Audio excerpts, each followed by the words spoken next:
क्योंकि वो रक्त देने के बाद दोबारा से जो रक्त बनता है वो नया रक्त बनता है, उसमें नए प्रकार की ऊर्जा होती है। रक्तदान करना व्यक्ति के लिए बहुत ही लाभदायक होता है। जो व्यक्ति रक्तदान करता है उसको उसका लाभ नहीं मिल पाता है, और जो सबसे बड़ी बात है वो ये है कि जब उस व्यक्ति को रक्त की जरूरत पड़ती है तो समय पे उसको रक्त नहीं मिलता, जिससे कि ये समस्या बढ़ रही है। रक्त देने वाला कोई नहीं होता है। रक्त देने का जब कैंप लगाते हैं, हम बस आती है तो बहुत मुश्किल से हम 20, 30 या 50, तो उसका यही कारण है कि रक्त देने वाले व्यक्तियों को जागरूक नहीं है। सबसे अच्छा एक तरीका है कि जिस दिन तो दिन होता है फोन के ऊपर घंटी बजे तो उसके ऊपर उसका प्रचार आ जाए।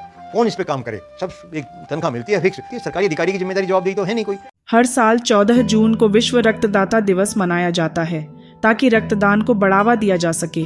यह स्वैच्छिक अवैतनिक रक्तदाताओं को उनके दयालु कार्यों के लिए धन्यवाद देने में मदद करता है।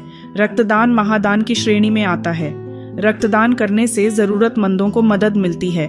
साथ ही रक्तदाता कार्ड प्राप्त करने से भविष्य में अपने या परिवार के लिए जरूरत पड़ने पर आसानी से रक्त प्राप्त कर सकते हैं। लेकिन इसमें भी थोड़ी पेचीदगी है, क्योंकि मुसीबत कब और कहां आए इसका पूर्व अनुमान नहीं लगाया जा सकता। ऐसा कहना है सामाजिक कार्यकर्ता डॉक्टर हरपाल सिंह जटराणा का। चलिए यह सब उन्हें से जानते हैं। 14 जून को रक्तदान दिवस मनाया जाता है। इसमें लोगों को रक्तदान के प्रति जागरूक करना, रक्तदान करने से क्या क्या फायदे हैं, वो रक्त देने के बाद दोबारा से जो रक्त बनता है वो नया रक्त बनता है, उसमें नए प्रकार की ऊर्जा होती है। रक्तदान करना व्यक्ति के लिए बहुत ही लाभदायक होता है, इसलिए रक्तदान को महादान भी कहा गया है। हमारा विषय इसमें इससे हटकर है कि रक्तदान करने वाला और रक्तदान लेने वाले में क्या क्या कमियां हैं। आज मैं अगर एक स्थान पर रक्तदान करता हूं तो उसके तहत मुझे उसी संस्थान से रक्त वापस मिलता है, जो कि बहुत बड़ी कमी है। और जो सबसे बड़ी बात है वो ये है कि जब उस व्यक्ति को रक्त की जरूरत पड़ती है तो समय पे उसको रक्त नहीं मिलता, और जहाँ पे रक्त की आवश्यकता पड़ती है वो संस्थान वहाँ पर नहीं होने के कारण से रक्त नहीं मिलता है। इससे व्यक्ति को बहुत ज़्यादा दुख भी होता है और उसको अफसोस होता है कि मैंने वहाँ पे रक्त दिया और मुझे यहाँ पे नहीं मिला। इसलिए हमारा सुझाव ये है कि जिस प्रकार से एटीएम बैंकों को अलग अलग जोड़ दिया गया है, किसी भी बैंक से किसी भी पैसे निकाल सकते हैं। आपने बीमा किसी भी पॉलिसी से करवाया हो, किसी भी अस्पताल में आप जाके इलाज ले सकते हैं। तो ऐसे ही रक्तदान का भी होना चाहिए। रक्तदान एक कंपनी से लिया, एक एजेंसी से लिया, किसी भी उससे लिया, तो ऐसा एक कंप्यूटराइज कार्ड बनाया जाना चाहिए व्यक्ति का, और वो आधार कार्ड से जोड़ दिया जाए उस व्यक्ति ने कहाँ का रक्त दिया, कब कब दिया, जितने दिन के लिए। आज मैंने रक्त दिया, 6 महीने के लिए, 1 साल के लिए मैं रक्त ले सकता हूँ, और मुझे जहाँ आवश्यकता हो, दिल्ली में दिया, मुझे हरियाणा में आवश्यकता पड़ गई। कई एक्सीडेंट ऐसे होते हैं कि मैं दूसरे व्यक्तियों को भी मदद करना चाहता हूँ रक्त देने के लिए, लेकिन क्योंकि मैं पहले दे चुका होता हूँ और उस वक्त मेरे को जो दिया है वो रक्त वहाँ मिल नहीं सकता, तो मैं दूसरे व्यक्तियों को रक्तदान नहीं कर सकता।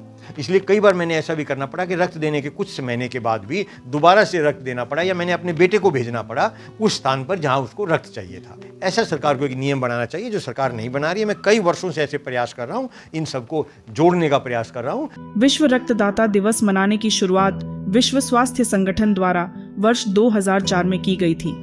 रक्तदाता रक्तदान कर खुद को स्वस्थ रखने के साथ ही दूसरों की जान भी बचाते हैं।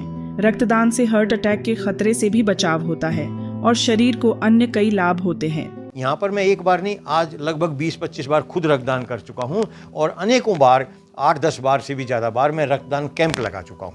लेकिन रक्त देने के लिए व्यक्ति नहीं आते हैं। उसकी 2-3 कमियां हैं कि रक्त देने के लिए जो जागरूकता करनी चाहिए वो नागरिकों को नहीं बताई जाती। दूसरा, जो व्यक्ति रक्तदान करता है उसको उसका लाभ नहीं मिल पाता है। उसका लाभ उसको अनेकों प्रकार से दे सकते हैं, उसकी जाँच फ्री कर सकते हैं, उसके अनेकों प्रकार को और सुविधा दी जा सकती है।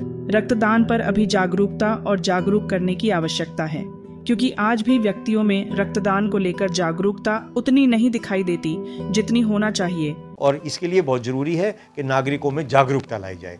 नागरिक जब तक जागरूक नहीं होंगे, नागरिकों को खून देने से खुद क्या क्या फ़ायदे हैं, एक खून देने से उसको सैकड़ों प्रकार के फ़ायदे हैं, जिससे कि ये समस्या बढ़ रही है। रक्त देने वाला कोई नहीं होता है। रक्त देने का जब कैंप लगाते हैं, हम बस आती है तो बहुत मुश्किल से हम 20, 30 या 50, 100 से ऊपर कभी नहीं कर, 70-80 से ऊपर कभी नहीं कर पाए।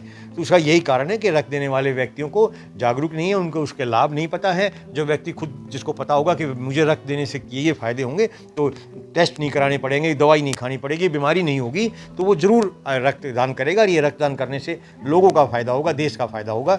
रक्तदान को इसीलिए महादान कहा जाता है। कम से कम सरकार का इतना तो कर्तव्य बनता है कि जिस दिन जो दिन हो उसके बारे में कम से कम अखबार में और टीवी में विज्ञापन देकर या उसको उसका प्रचार प्रसार किया जाए। सबसे अच्छा एक तरीका है कि जिस दिन तो दिन होता है फ़ोन के ऊपर घंटी बजे तो उसके ऊपर उसका प्रचार आ जाए।